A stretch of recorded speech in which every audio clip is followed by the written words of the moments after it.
Shalom, holy initiates and holy adepts. This video is part 3 to my ongoing series on Ornithomancy, which is a mini-series part of a broader series on High Holy Magikh. Now in this video, which will be the conclusion to this mini-series on Ornithomancy, I'm going to go really deep into the Divine Well, revealing and explaining some very esoteric holy mysteries of the highest order in regards to the domain of holy Magikh, specifically within Ornithomancy. Now, as usual, I have to start off with a few prerequisites. The usual prerequisite is that you are highly initiated into the holy mysteries and holy Magikh. You are a holy saint. That you, of course, have seen Ornithomancy parts 1 and 2.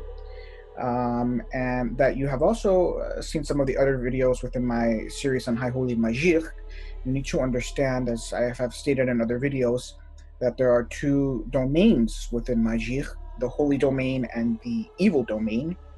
And for thousands of years, much of the profane and uninitiated Goyim, and even many Yehudim, have really operated within the unholy, evil, verboten domain of Magikh, not knowing anything about holy Magikh or even how to work within that domain, as Yeshua is a paragon, is one such paragon.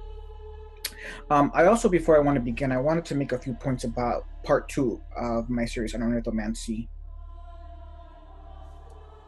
Now, I happened to watch the video myself after I had, uploaded the video, and I was really, I guess you could say, a little shocked as to some of the most profound holy mysteries that I revealed in part 2. Now, if you watched part 2 and you didn't think much of it, or you didn't think many holy mysteries were revealed, then I'm afraid that much of the content in the video simply went over your head, because part 2 was a very deep video, going very deep into the Divine Well, revealing a lot of holy mysteries. Now, this is where I need to clarify a very momentous point, which is that there's a very huge essential difference between revealing a holy mystery and explaining a holy mystery, right? Revealing a holy mystery is essentially basically stating or saying, hey, I'm going to show you this holy mystery, that a mystery exists here. Like, this is the holy mystery. This is what it is, which is totally different from actually explaining a holy mystery, which can take hours, so that you have the full knowledge, the full comprehensive knowledge and wisdom of the holy mystery inside and out. So I need many of you to understand this. Sometimes I reveal holy mysteries without explaining them. I'm just telling you, hey, here's a great holy mystery, right? So as an example, in the video, I revealed a very holy mystery of the highest order, which was that Noach was a master ornithomancer. It's a holy mystery. I'm revealing this holy mystery that Noach was a master ornithomancer, just like Eliyahu Hanabi was. But I didn't explain the holy mystery.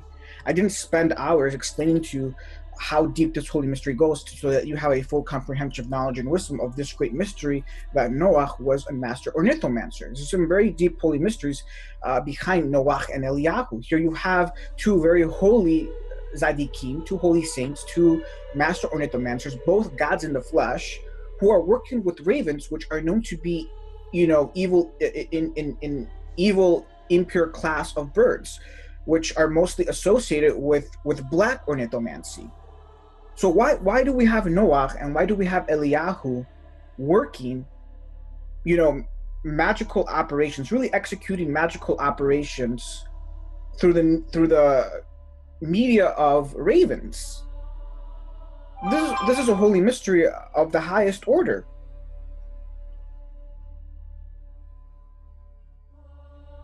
One that I did not fully explain. Actually, I didn't even explain it at all. I didn't give no explanation whatsoever. All I did was simply reveal the holy mystery. So now like, wow, perhaps you didn't know. I'm sure many of you didn't know that Noach and Eliyahu were master ornithomancers. Probably had no knowledge of it. And now you're like, wow, this is a huge mystery and you want to know more. But I didn't explain it. So that there's a crucial difference. The point here is there's a momentous difference between revealing a holy mystery and actually explaining the holy mystery. Okay? And so the point I'm trying to make is that in part 2 of my series on Ornithomancy, I revealed a number of holy mysteries, but I didn't actually go full in depth in explaining a lot of those holy mysteries, because the explanations would be far beyond the canon scope of that video. Many of my videos really are just meant to be introductions, you know, as deep and as profound and as esoteric as some of my teachings and videos are. Really, they're not my teachings, really they're the teachings of Mashiach, of the Torah, etc.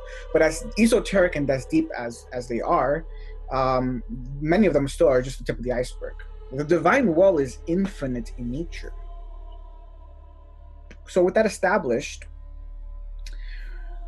I can now proceed into the actual teaching of part 3, which is going to exclusively focus on holy ornithomancy. And this concluding video is a very, very powerful, very advanced, very, very esoteric teaching and video on holy ornithomancy. Now, I want to begin with a little introduction here by reading from Sefer Magikh in chapter 3, verse 16, where it reads, "And Yeshua, when he was baptized, went up straightway out of the water, and lo, the heavens were opened unto him, and he saw the spirit of HaRuah descending like a dove and lighting upon him." Okay, so here we have a very mystical, very Kabbalistic verse in the New Testament, right? We understand that Yeshua HaMashiach was a Grandmaster Kabbalist, probably one of the greatest Kabbalists that has ever walked the earth. Really the paragon of a Kabbalist. And most advanced Christians have the understanding that here the dove represents the Ruach HaQedusha. Now, as a side point, most Jews and Christians refer to the Holy Spirit in the Hebrew as the Ruach HaKodesh. But I, as a Grandmaster Kabbalist, prefer to refer to it as the Ruach HaQedusha, which is feminine. Kedusha is feminine, as opposed to Kodesh, which is masculine.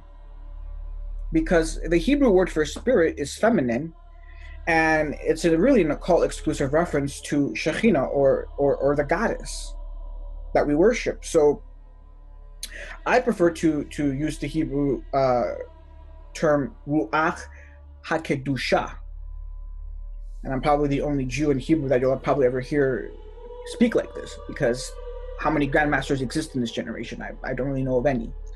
Well, I do, but they're hidden, essentially. But essentially, the dove here represents the Ruach HaQedusha, which is Shekhinah, or the goddess. Now, the thing that annoys me a bit is that now, after the fact, a lot of Christians see this as very basic, as a very basic understanding, right? They like, you know, many will, you know, like to use the common expression, you know, 2020 is Heinz vision or whatever, or hindsight is 2020 vision. But how many Israelites before Yeshua HaMashiach knew that the dove was an occult symbol for Shekhinah, or the Ruach HaQedusha? How many? How many Israelites before Yeshua HaMashiach even knew about the Trinity? These are all esoteric Kabbalistic concepts, okay? That there really weren't hardly any Israelites that knew of these things before Yeshua HaMashiach. The purpose, one of the largest missions and purposes of Yeshua HaMashiach was for the first time to make certain doctrines that were very mystical, spiritual, and esoteric for thousands of years. For the first time, when Yeshua comes on the scene, he starts to open up, you know, certain schools of the Kabbalah. He starts to open up certain holy mysteries that have been concealed for thousands of years before him, only among a select elite of Yisrael. This was the mission of Yeshua. Now when Yeshua comes on the scene for the first time in Yisrael, he is revealing holy mysteries out in the open that were previously kept very, very concealed among a few and elite. So yeah, now after the fact, to a Christian, oh yeah, the dove is represents the Holy Spirit. You know, it's obvious. Oh, the Trinity, it's kind of, you know, whatever. Yeah. There's a lot of stupid Christians or ignorant Christians that don't understand the Trinity, because again, it's a very esoteric, mystical doctrine. But to many advanced Christians, these seem like very just basic, common concepts. But what they fail to understand is that before Yeshua, they were part of the esoteric holy mysteries, and were only known, fully understood by a small few and elite among Israel. Very important to understand. Now, this relates to what we read in Shir HaShirim in chapter 5, verse 2, where it says, "Open to me, my sister, my love, my dove, my undefiled." Right? This is the great mystery that half of Shir HaShirim has to do with the holy mysteries that pertain to this holy dove, which is Shekhinah, or the goddess. Okay, so the dove is an occult symbol for Shekhinah, which is our heavenly divine mother, which is the Ruach HaQedusha. Okay, so we need to have that established. If you're a holy initiate, a holy adept, you understand this very well.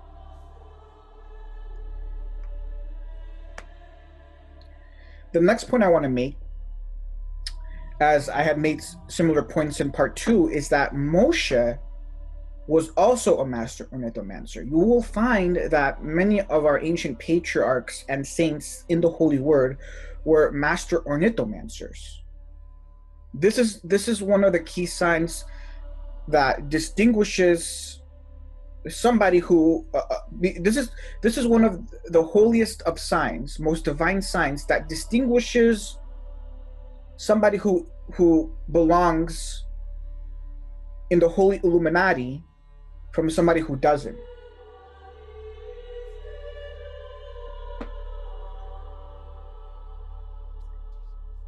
One of the prerequisites to be considered part of the holy Illuminati is that you must be a master ornithomancer. There are various grades and levels within the holy Illuminati, but at the highest levels are the gods in the flesh, individuals like Moshe, Eliyahu, Noah, etc. These were actual gods in the flesh, which is why they were master ornithomancers. And Moshe is the chief paragon of all of these figures in the Holy Word. Of all of the figures in the Holy Word, really in the Torah, Moshe is considered to be the greatest, most masterful ornithomancer. So now let me unveil to you some very recondite mystical proofs of this. Moshe was married to Zipporah. Now, again, this is to highlight the significance, the importance and weight of being fluent in ancient Hebrew and Aramaic, because every aspect of the Holy Word is charged and full of numerous holy mysteries. It's not for nothing that the name of Moshe's wife is Zipporah. In Hebrew, Zipporah signifies a female bird. So what the Torah is telling us is that Moshe is married to a female bird. Again, the Torah is encrypted. What does this mean? If you're highly initiated, if you're truly initiated into the holy mysteries, such as myself, you know exactly what this means. It is the great mystery of why Moshe is called Ish Ha-Elohim, a husband of the gods, really of the goddesses. He was the husband. Moshe occultly represents the husband, the bridegroom of the divine bride, of the chief goddess, the chief holy goddess that we worship, also known as Zipporah. She is the dove. That's really who she is. And so, ergo, this is why in the highest and holiest of occult circles, Moshe is also known by a very esoteric title of Baal Zipporah, master of the female bird, or a master ornithomancer.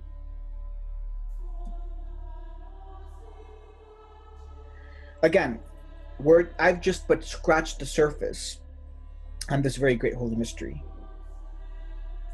as it goes much deeper.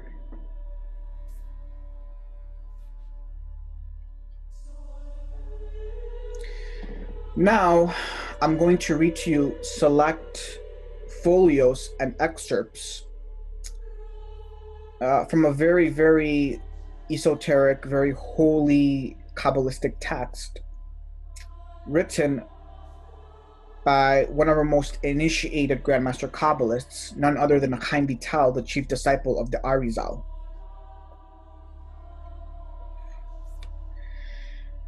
But before I begin reading, I want to bring up a very mystical, very Kabbalistic verse found in the book of Ecclesiastes in chapter 10, verse 20.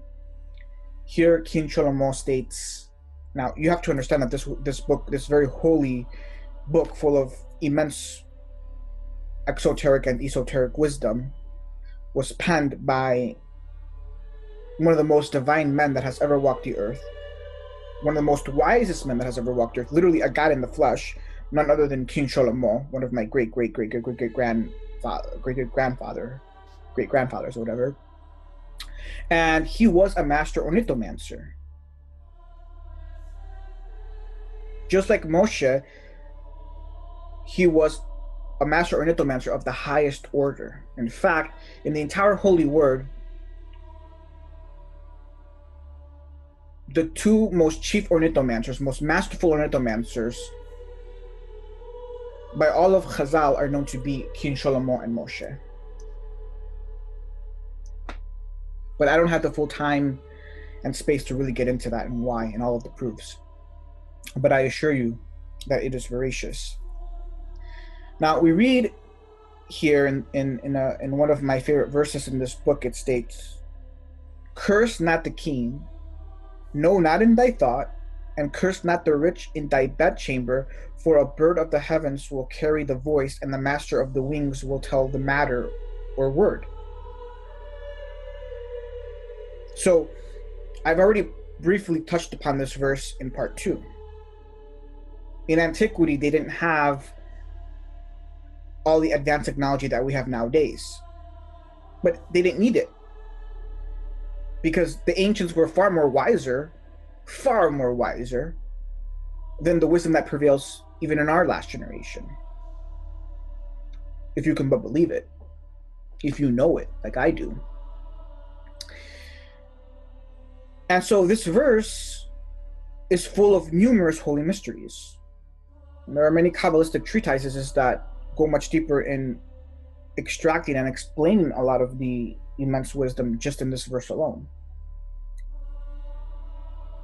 Now, we have a very special title that is revealed in this verse, which is the Master of the Wings. In Hebrew, Baal Kanafim. Many Grandmaster Kabbalists ask, who is the Master of the Wings? I've already told you Moshe was known as Baal Zipporah, master of the bird or husband of the bird. Baal Zipporah means the husband of Zipporah, or husband of the female bird. That's what Moshe's title was. Telling you that it's a mystical title indicating this guy is a master ornithomancer. Don't mess with him. Master of the wings, well, the only creatures that have wings are birds. Again, is really a Baal Zipporah, a master of a bird. Again, these are mystical titles indicating that the figure that who is being spoken of here is a master ornithomancer. The verse has everything to do with ornithomancy.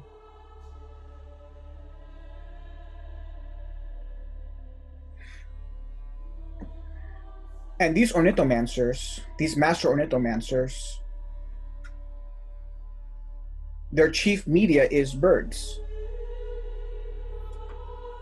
Prophecy, magical operations, divine operations are all conducted through the media of birds. And in every generation, there's always at least one individual in the world, if not more, who are master ornithomancers.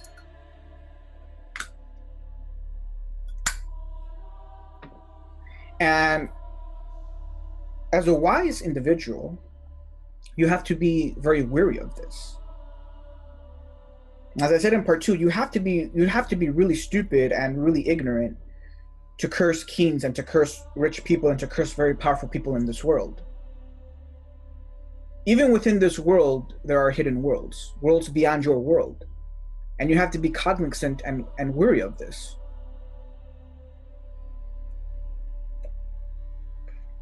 But I don't want to digress too much on the point. So let me begin by reading to you certain select excerpts and folios from Chaim Vital's one of his magnus opuses, which is HaRuah HaQedusha, or Gate to the Holy Spirit. Okay, and I'm reading from chapter 3 in Gate to the Holy Spirit by Chaim Vital, which is a very, very powerful book. It is a book that contains almost all of his yichudim. Some of the most ancient, most powerful yichudim are found in this book. It is really a collection, an anthology of numerous very holy, divine yichudim. So it's a very, very powerful book. Definitely a very powerful gate to the Ruach HaQedusha and the Ruach HaKodesh as well. But I'm reading essentially from chapter 3, which is entitled Ornithomancy. So he has a whole chapter in this book just exclusively dealing with ornithomancy. And again, the English translation that follows in the subsequent slides are all my own personal superior English translations of the underlying Hebrew, emphasis added.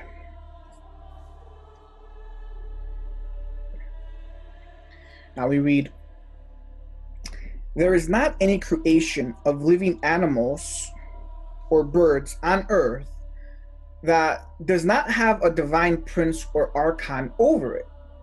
And these archons know the secrets / mysteries of the Torah. And behold, these princes put the secrets of the depths of HaTorah in their mouth through their chirpings and voices. And there were generations with saints in their midst that knew this sign, like I saw in Rabbi, in this case Arizal, because for him Rabbi was Arizal, that's who his Rab was. Also know that all that is decreed above they announce in all the universes. In particular that of Asiya. Also they announce all the sins of mankind by way of the Beth Din, or the court of judgment. Behold, the corporeality and denseness of the aether does not allow them to pass. A spiritual voice descends in its midst, and when the birds fly through the aether, they break and divide it up through their flight, and then the voice passes through the respective path. And this is the mystery of the verse that I just quoted, for a bird of the heavens will carry the voice. But Kabbalistically read by us as, because the voice goes through the bird of the heavens. Now, here he tells us rather explicitly that his Rab, the Arizal, was fluent in ornithomancy. In other words, Arizal was a master ornithomancer, and this is why he is a highly revered Grandmaster Kabbalist, because he most definitely belonged to the highest orders of the whole Illuminati. There's no question about this. Okay? We elite Jews, we know the names, and we can identify certain individuals that have belonged to the whole Illuminati within the past 2,000 years or so, and even before. Okay, whereas the Goyim are completely ignorant, have a total complete ignorance of the entire whole Illuminati, or even of its existence. That is how esoteric it is. Okay, everyone knows about the Luciferians that run our world, pretty much, at least in this generation. They like to refer to them as the Illuminati, that is, that they are illuminated beings, but they are not. They are darkened individuals, completely dark, devoid of any light whatsoever. And I consider it extremely blasphemous to refer to them as the Illuminati, because they are not. In fact, to me, it's an indication of ignorance to refer to them as the Illuminati. Don't refer to them the way they would like to be referred to, because they are not the Illuminati. The Holy Word tells us who the Illuminati is. It even uses the word Illuminati is used many times in the Holy Word, and it tells you who these individuals and beings are. Okay? But again, most of the world is very ignorant, very evil, and so have no knowledge whatsoever of the whole Illuminati. I like to say the whole Illuminati is more esoteric than all the secret societies that all these conspiracy theorists and everyone else is always talking about. Anyways, not to digress on the point, the esoteric translation of the verse here in Ecclesiastes is, because the voice goes through the bird of the heavens. This is one of a number of esoteric translations or renditions of this verse. Okay, it is by understanding the more mystical and esoteric translations of the verse that you are able to increase your knowledge and wisdom of ornithomancy, right? This verse has everything to do with ornithomancy. And so by understanding all of the other translations of the verse, you gain a much higher knowledge of ornithomancy. Okay, this is why these Grandmaster Kabbalists are very well learned in these areas, because of their fluency in ancient Hebrew and Aramaic. They're literally masters of these very holy texts. And you have to be fluent in ancient Hebrew and Aramaic to even be considered or become a master of these very ancient holy texts. I cannot stress the importance of learning ancient Hebrew and Aramaic. You'll never be able to fully penetrate these very holy supernatural texts without knowing the language. I'm sorry to say, it's a very inconvenient truth, but it is a fact. Take it from a Grandmaster Kabbalist. Any Grandmaster Kabbalist will tell you this. It's just a plain fact. Now, he goes on to state, and there are other birds which, by way of their speech and chirps, combine or permute the voice that was decreed with their voice, and they pass together. And corresponding to these, it was said, and the master of the wings will tell the word or the matter. But Kabbalistically, it's read as, through the wings, the word is guided or directed. This is another possible translation of the underlying Hebrew. It's another esoteric translation of the Hebrew is, through the wings of the birds, the word is guided or directed. Again, we see that through a mastery and fluency of ancient Hebrew and Aramaic, we are able to extract further knowledge and wisdom from the verse itself. And there is an appointed bird to make known the decree of famine, God forbid. And there is an appointee to make known the plague of locusts, God forbid. And there is an appointee over many diverse matters. And silent birds are the appointees over the decrees of the deaths of young babies or children, as well as other news as well. The raven is the appointee over evil news alone, and in particular over the news of deadly plagues. And sometimes by way of chance, it says some good news. So again, here, he's given a very general description of, the nature of certain birds and their divine proclamations or prophecies.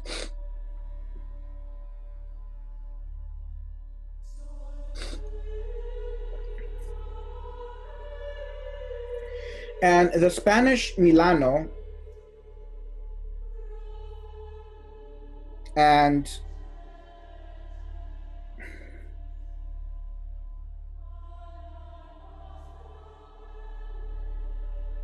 Golandrina all tell good news, in particular the cessation of deadly plagues.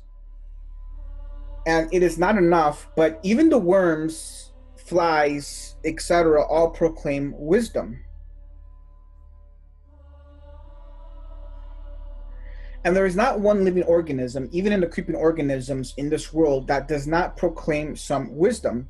And therefore you find that you will not find birds but in states and in the dwelling places of mankind to proclaim their sins and future events. Therefore, in the time of the first temple destruction, when Israel was exiled to Babel, it was written, for the bird of the heavens and the beast of the field have fled, for they were not needed there, for there was no son of man there. Now,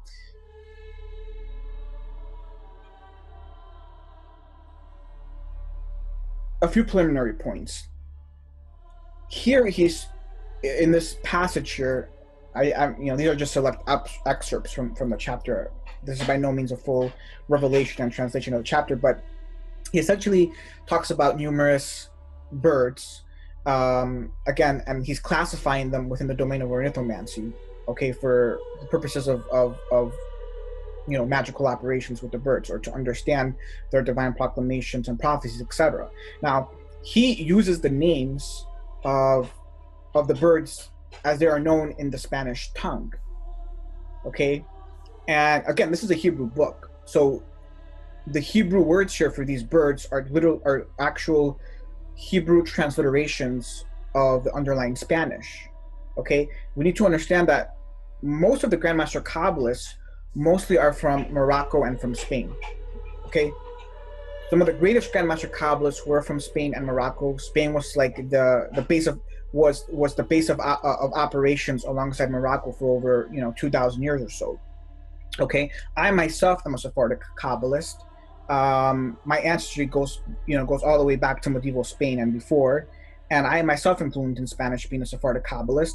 And so when I read these very holy Kabbalistic texts, which most of them, the vast majority of Kabbalistic texts were written by Spanish Sephardic Kabbalists like myself, they'll sometimes include Hebrew transliterations of the underlying Spanish. Now, if you're a Jew who is not Sephardic like myself, who's not fluent in Spanish, you're an Ashkenazi Jew or Eastern European Jew or whatever, you're not going to understand sometimes a lot of what you're reading, if especially when they're transliterating Spanish words, as in this case.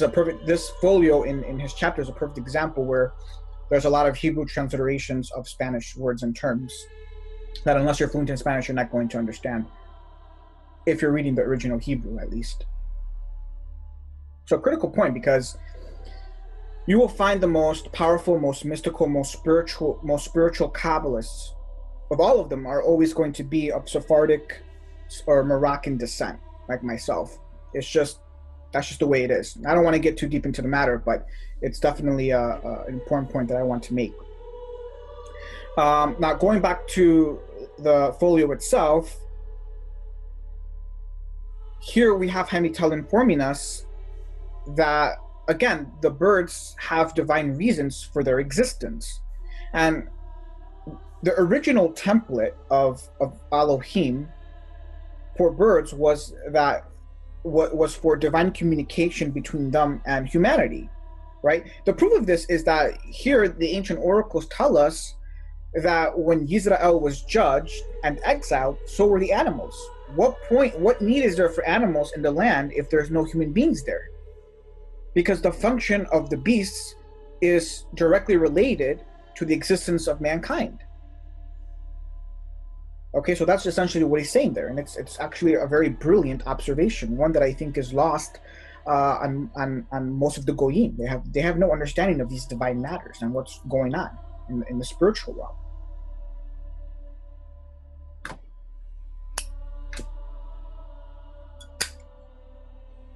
He goes on, and sometimes the chirps of birds is in another way. For there are neshamot of the sons of Adam that reincarnate into these birds, or all the types of creations which they were. And all the causes are known according to their punishment, and these neshamot supra know from what they knew at the beginning, and also know many future events from what they heard from the decreed voice behind the veil. And then they tell these matters, and sometimes in another way, for some neshamot of saints come from the highest supernal universe and are enclosed in this form and image. And they are certainly not a bird, but simply resemble and are seen as one. And he reveals and tells the secrets of HaTorah. And indeed, according to the level of man that sees them, so he appears before him. And sometimes they are seen before two men together. One man resembles the bird, the other another type of animal in another way, and everything is according to the level of man who sees them. Now, this passage here is what I consider to be probably the most mystical and most esoteric. Literally, this is probably the most esoteric passage in this entire chapter, and it is the highest proof of Chaim Vital and Arizal being Grandmaster saints of the highest order and truly belonging to the Holy Illuminati. No questions asked. Okay? I cannot emphasize enough how esoteric, how mystical, how spiritual, really how esoteric this passage is. Okay? First, we have the understanding that certain birds actually contain, neshamot of a high order, meaning these are human beings who have reincarnated into birds. So that's one aspect, one level to the divine existence of birds in general. Right? We need to understand that there are a lot of divine matters that are in relation and are associated with fowls or birds in general. one aspect has to do with birds containing the neshamot of human beings. These are reincarnations. These are men who have devolved, who have spiritually retarded and devolved into lower grades of existence.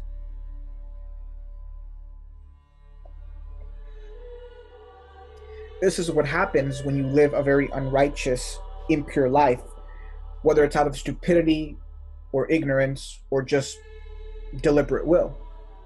Okay?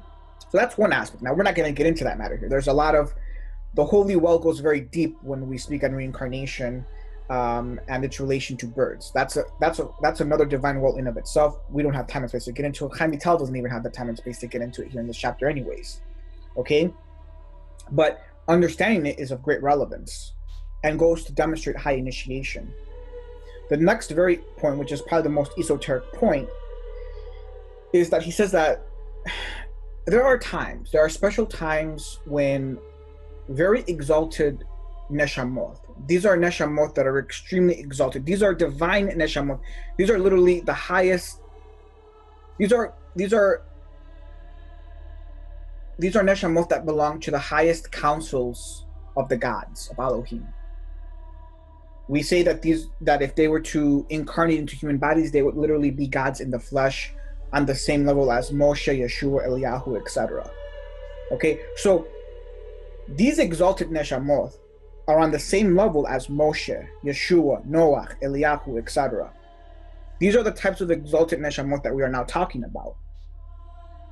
Now, there are special times when these very exalted neshamot, which are really Elohim, Ha-Elohim really, okay, really there are Ha-Elohim, when they descend into our universe, and they will descend in the form of an animal. A lot of times, of all animals, the form they prefer to choose is a bird, and for good reason. Now, we have to understand that Ha-Elohim can shapeshift into a very exalted neshamot. So we need to understand that Ha-Elohim, they have descended into our universe, and they descended many times into our universe.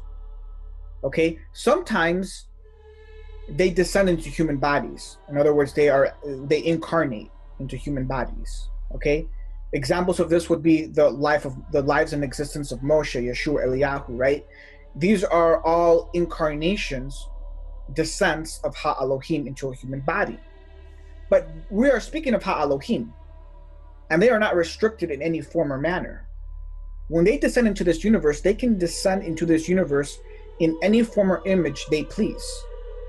They can descend into this universe as an angel, they can incarnate into a human body, they can descend in the form of an image, of a ghost, a bird, spirit, whatever. They can do whatever they want. They're Ha-Elohim. There are so many holy mysteries behind the existence of Ha-Elohim that it's mind-boggling cities. It's infinite in nature. We can't even fully get into it.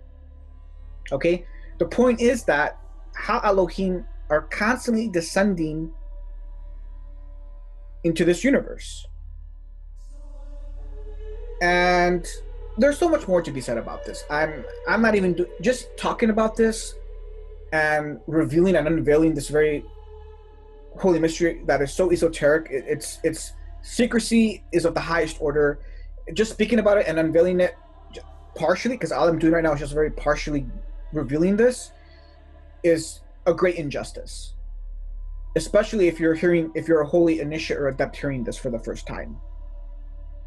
Because there's so much that you don't understand. There's so much that you don't know that's going on. But essentially, when Ha-Elohim descend into this universe, which they're doing all the time, in fact, when they incarnate into human bodies, they're reincarnating numerous times.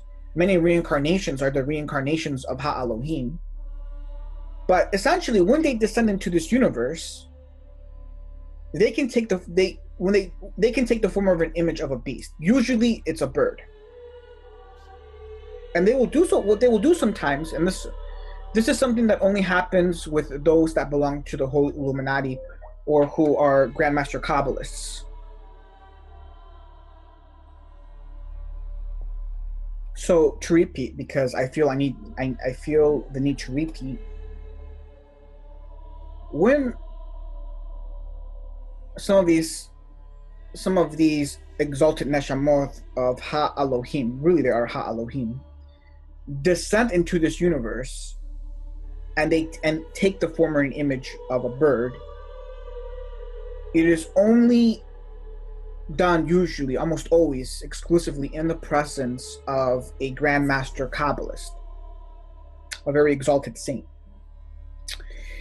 And the reason is to teach and reveal very powerful holy mysteries to that saint. Now, I will give you a modern day example of this. It's a very secret modern day example. Currently, there is a very powerful, very major prophet in our last generation.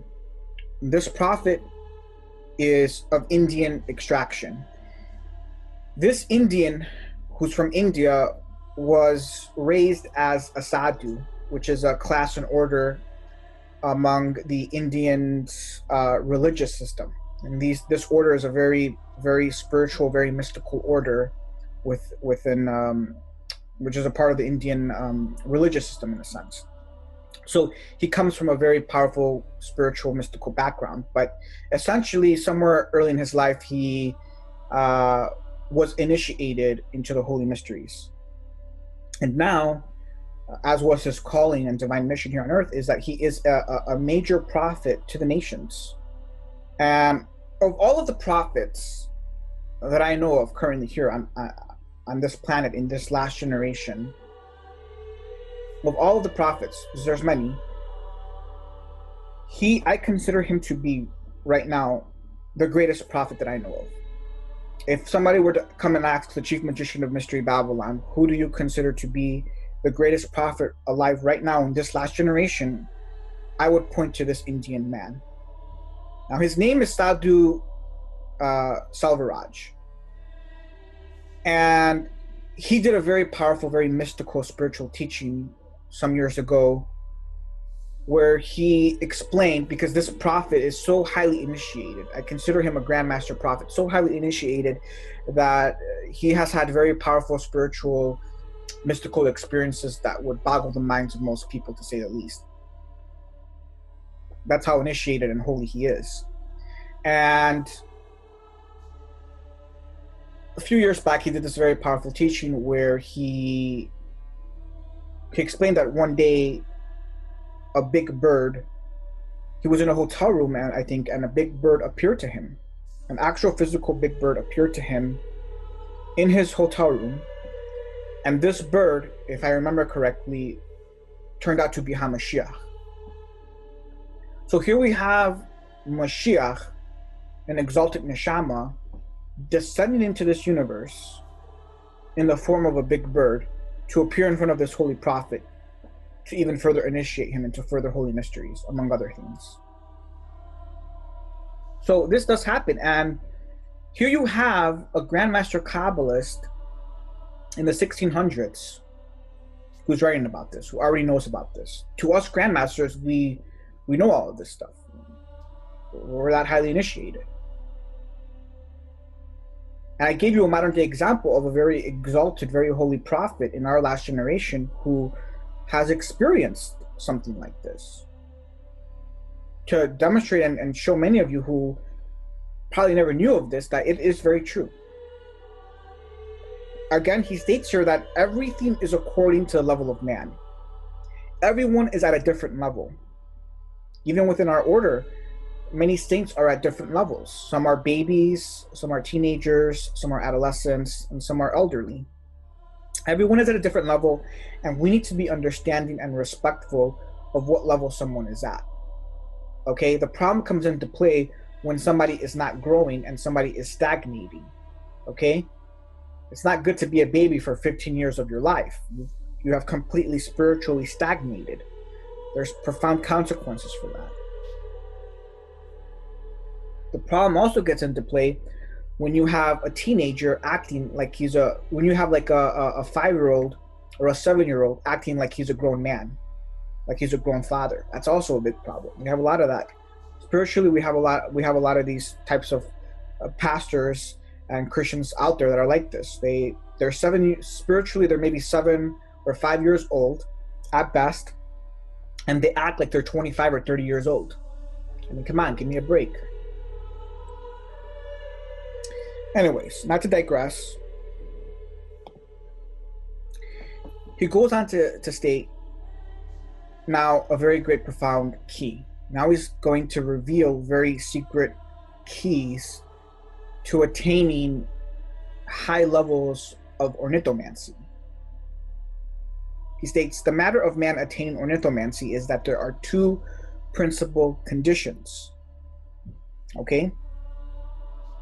One is that he is silent and reduces his speech as much as he is able to and does not speak vain talk.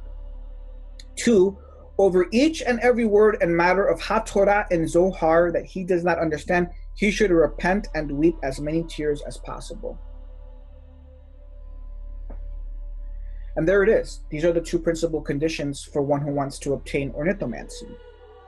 And there are many powerful and profound mysteries behind these 2 conditions and why these are the 2 conditions. Again, I don't have the full time and space to fully break down these 2 conditions. All I'm going to tell you here, all I'm really going to do here is confirm and affirm the veracity of this revelation. Now, it should also be noted, or it is an interesting note, that Arizal actually spent much of his life not talking. In fact, when he began to become initiated into the higher levels of holy initiation, that's when he embarked upon a very long period where he completely stopped talking. And you can read, if you read his autobiography, you read about like some of the problems that were caused with his family members and his wife, etc., in the beginning stages of the higher holy of his higher holy initiations, when he had to undergo a period of complete silence. I'm here to tell you that this is very real stuff.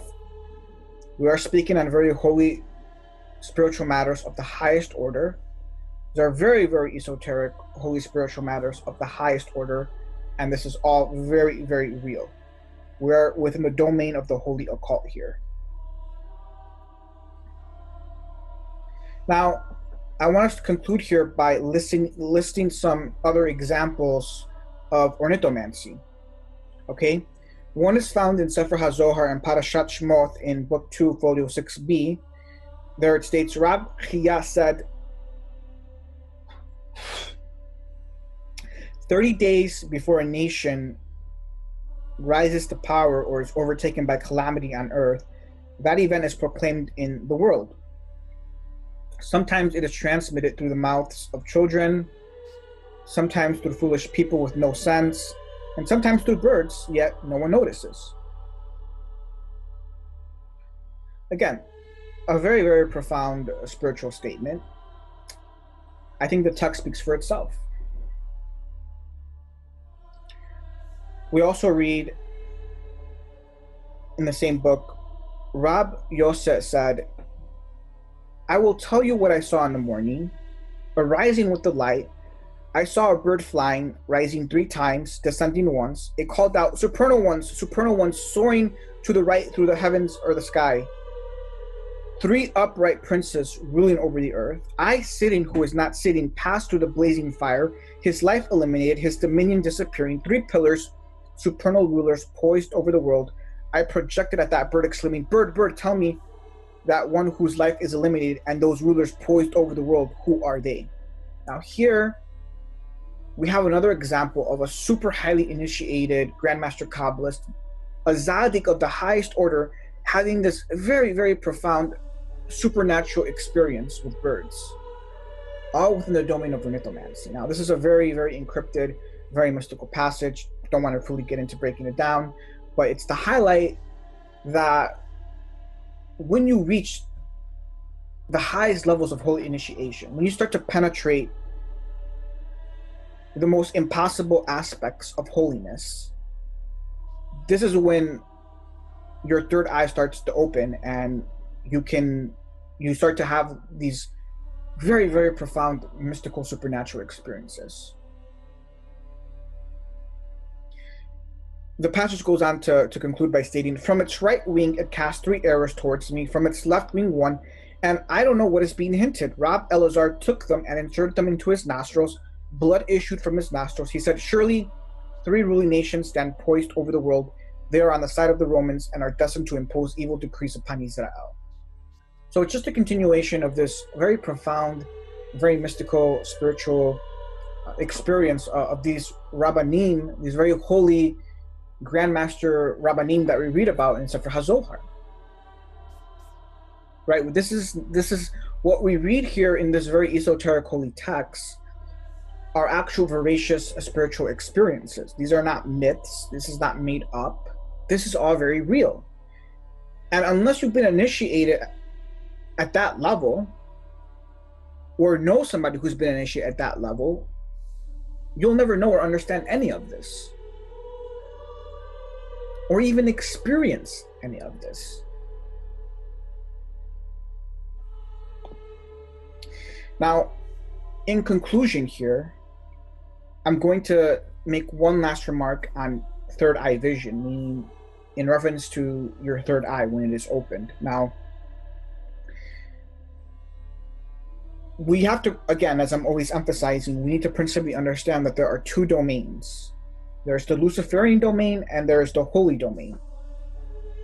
Now, when you open your third eye, that's when the supernal universes then become open to you, and that is essentially when you are not only given the keys, but you utilize the keys to open the supernal universes and access them and all of the power therein.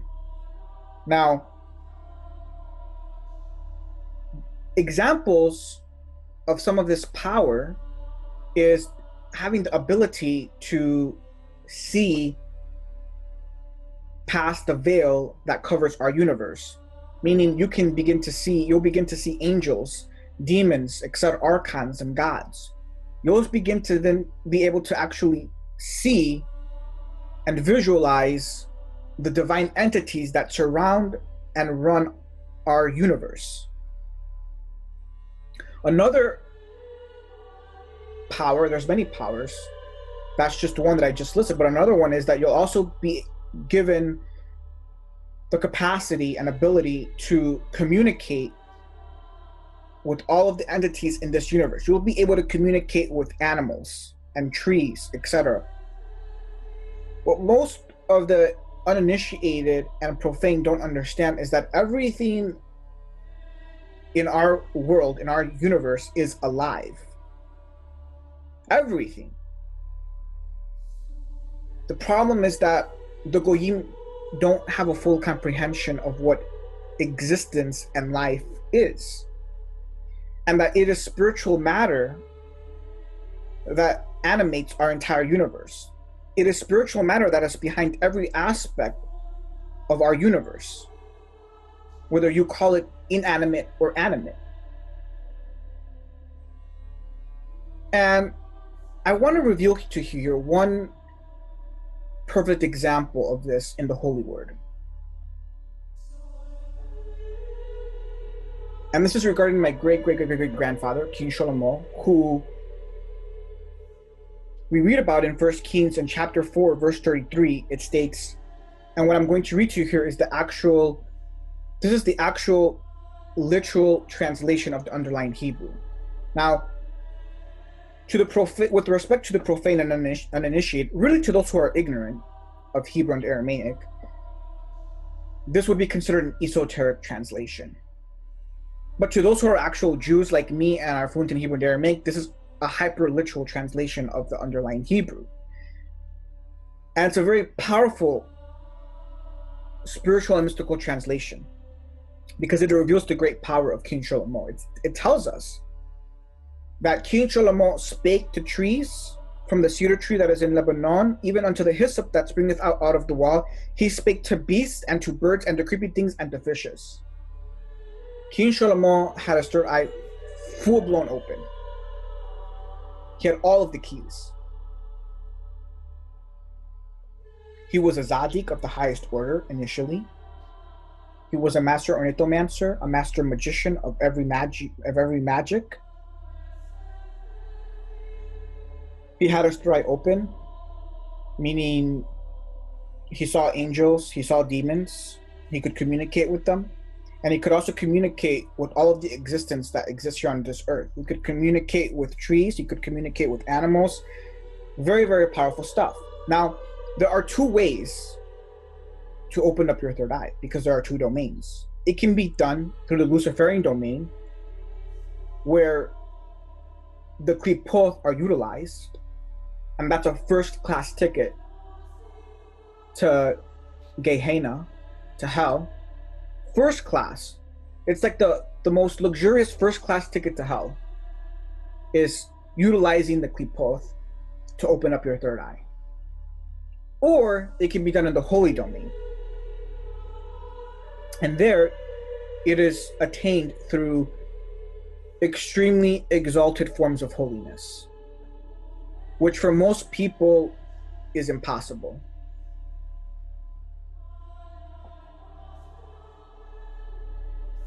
So with that said, Shalom, wa Amen.